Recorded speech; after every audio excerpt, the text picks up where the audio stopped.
You can see it, Maki, brother! You can see! Curses. What's up, guys? Zach with the Pencil here, and here we are to do a breakdown / discussion, or a quick clarification on why Maki and Toji can see curses. I can't believe it's the current year and we're still having this argument. What is happening? Like, I don't know. I was chilling, vibing, and scrolling and doing my darn good thing, and I saw someone ask on another platform which shall not be named. It's linked in the description down below. I think it's like the second or third link. But regardless, I saw it and it made a post asking if Maki and Toji could see curses, and I'm like, come on now, it's the current year. We've been through with this. This has been established for like literally over 2 years now. Like, I think based on when it was really it's been established for even longer than that. But like, at least like verbatim stated in the manga, this is a thing. It's been established for a while, but the comments scared me.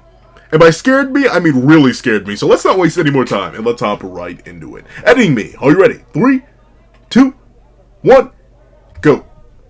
What's up, guys? That guy with a pencil here. Fun fact, I do happen to have it on me and keep it on me at all times. And another fun fact, Maki and Toji can see curses. Like, see curses. Not sense them, not feel around them, not tickle their toes, not sniff them, not taste them. Well, they can probably taste them, but like, why would they? But, at least according to Ghetto, they taste awful. But still, like, y'all, they can see curses. Fully realized Maki. Realistically, a not fully realized Maki could also see curses. But like a fully realized Maki, a post-my-end Maki, and Toji can see curses. This has been established for a hot minute now. Like a hot minute now. Realistically, there are other debates we should be having about their perception and what it allows for them to do and what it doesn't allow for them to do. But like, them seeing curses is basic, complete Heavenly Restriction 101. Let's talk about why. Chapter 197. I'm not sure how much more clear we can get with it. Like, let me do some mathematicals. Let me do some calculations.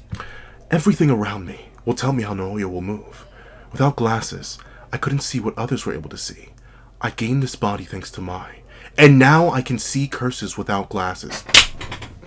It's just in the mind, like, don't get me wrong, I get it. I don't know, I'll have to think on it, especially since I'm planning to do a ranking video soon, but like, Sakurajima Colony, probably at least fair. It's mostly Naoya's fault. And like, I'll admit, I feel like a lot of Maki's, like, contributing awakening factors were a bit contrived, but hey, it'd be like that, would be like that. But like, I get it. Sakurajima Colony was kind of boring. In a way, in a shape, in a form. I like aspects of it, and I'll definitely talk about that more in depth when I go to review each individual colony. But yo, like, they say it in the manga in clear text. Like, I know this is the official translation, and I know a lot of people don't like the official translation, but like, I'm pretty sure even in the TCBs it says this. I gained this body thanks to Mai, and now I can see curses without glasses. Not feel, not smell. Like, she can just see them. And like, here's the thing: we know that that's like the bare minimum of her perception, because the whole point of Sakurajima Colony is that she needs to awaken further and realize that she doesn't have to be like everybody else. She like legitimately thought she could be happy. She says, I was satisfied to be like everyone else, like just like everyone else. She could see curses from the moment Mai passed away, since she gained that body, and she's not the only one. I joke about, like, this being established for a little bit over a year, because 197 came out a while ago. Like, I swear, has it been 2 years? We're on 262 in the current manga, including all the breaks. I think it's been about 2 years since 197 dropped. But, like, even before that, going back in time for a minute, we have chapter 77, where we see Yuki explain something very clearly. 1. Eradicate cursed energy from all humanity. 2. Teach curses how to control their cursed energy. The first one's not a bad idea. There was a model case for it, after all. A model case? Someone you're familiar with. Toji Zenin. There have been several cases where Heavenly Restriction has reduced a person's cursed energy to normal levels. But to eradicate one's cursed energy completely, I've searched all over the entire world, and he's the only one who's ever done it. But that's not the only thing that's interesting about him. Despite not having cursed energy, Toji Zenin was able to sense curses using his 5 senses. By eliminating all cursed energy, his body became sharpened to the point where he developed a resistance to curses. He was truly superhuman. Don't feel bad about losing to him. I wanted to do research, but he blew me off. It's too bad he died. Cases of heavenly restriction are few and far between, so my focus is on 2. I read the whole thing to once again probably like pseudo-rationalize why people still have this discussion, even though it was set up that Toji and Maki can see curses just fine in chapter 77, which is like, I swear it's darn near 5 years old now. But like, y'all, Yuki literally says verbatim, despite not having cursed energy, Toji-sen was able to sense curses using his 5 senses. I think this is where a lot of people get confused, though, because they hear the word sense and just think like extrasensory perception, which, don't get me wrong, is something that Maki and Toji are very notorious for. Their extrasensory perception is really, really good. That leads to their precog, their air hopping, their basic, like, I'm not going to say reality manipulation, but like the stupid stuff they can do. A lot of that comes from their enhanced extrasensory perception. But the 5 senses are taste, touch, smell, sight, and hearing. If you can sense something with all 5 of your senses, that means you can see it. Toji and Maki have been established, well, at least Toji, because once again, this is very specifically Toji well before Maki awakens. But it's laid out as early as chapter 77 that Toji can see curses. Maki just became like Toji. She could then see curses. Like, I don't know. I don't get where the confusion comes from now. Like, especially considering we just have the Maki statement. Like she just says it. Like it is just as clear as day. That's what bamboozles me the most. And here's the thing, right? I was like thinking of agenda reasons why people wouldn't want this, but I can't really think of one. Cause like, what are we doing this so like Mahito has a chance against Toji and Maki? Because oh no, Maki and Toji can't see him, so they won't be able to use Soul Split on one. Y'all, if these 2 creatures, if these 2 animals, these 2 monsters can see slashes from Big Kuna, Mahito's not doing anything. Joko's not doing anything. This is a full chant dismantle. I don't think it was World Slash anymore. I really don't think it was World Slash. But this is a full chant dismantle.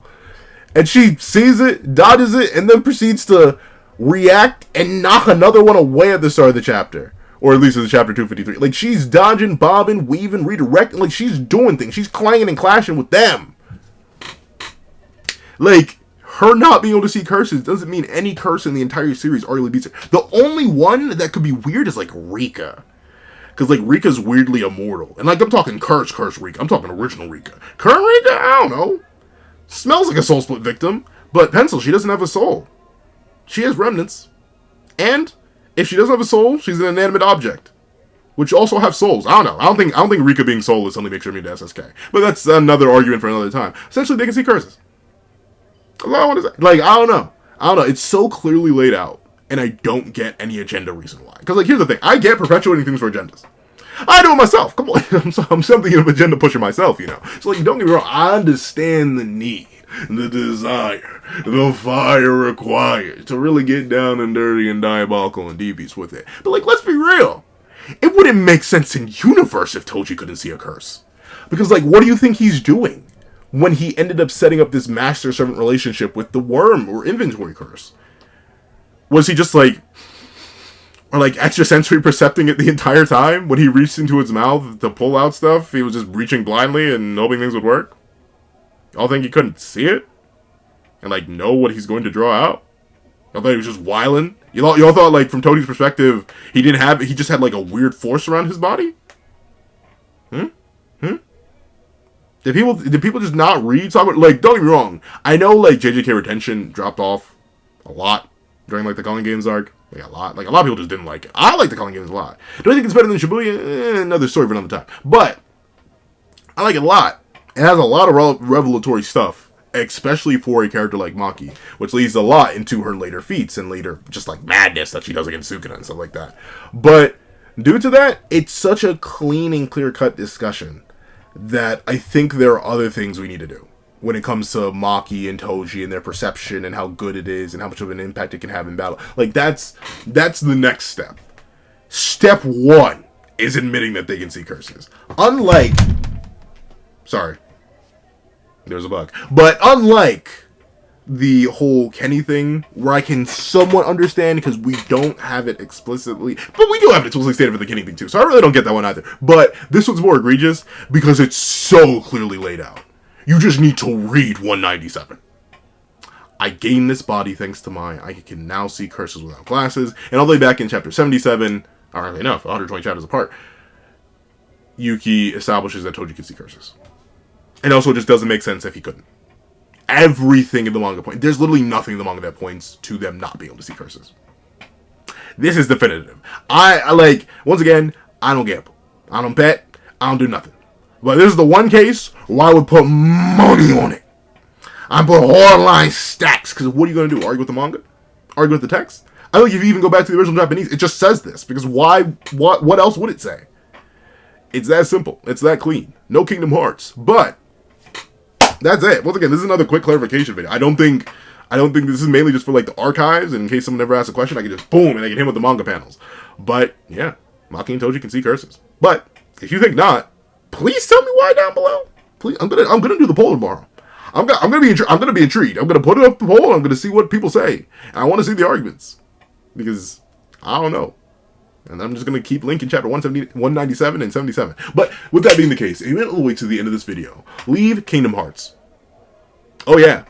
We ain't being leave Kingdom Hearts in the comment section down below. I'd like to thank you so much for watching. Please remember to leave a like, share, comment, and subscribe. And make sure that notification bell so you don't miss out on any videos that come to the channel. Also, I do happen to have a Patreon down below where you can support me for as low as $1 monthly. Things like exclusive videos, early content, and more. You also now become a member of the channel for as low as $3 a month to get the same perks and more. Some of those perks will include the live reaction to the very next chapter of Jujutsu Kaisen, ad-free variations on my videos, and if you become a $25 Patreon and $25 member, you can order whatever video you want.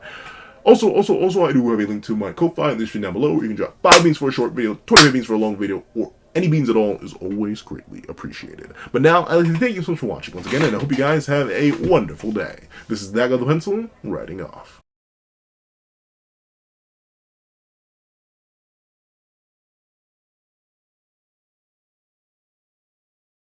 I'd like to give a thank you to our $3 members who currently plays Greyhound, Akids Void, Astro, Eternal Flame, King Sukuna, NMA, Real Rare, Paris Arnold, G Prosper, and Red Wolf 4765. And I'd like to give a thank you to our $5 patrons, Steron, Sean, Sammy, Midnight Lord 21, Kevin Encarnacion, Josh Brown, and A+A. And I'd like to give a thank you to our $7 patrons, Autumn Mornings Lazo and Fine. And I'd like to give a thank you to our $10 members, Robbie Uchiha and Jay Warrior. And I'd like to give another thank you to our $10 patrons, Panda Goat, Metal Solid Crisis, Joaquin Munoz, and Joaquin Munoz, along with Idemokami. And I'd like to give a final gargantuan thank you to our $25 patron, Calvin Elder.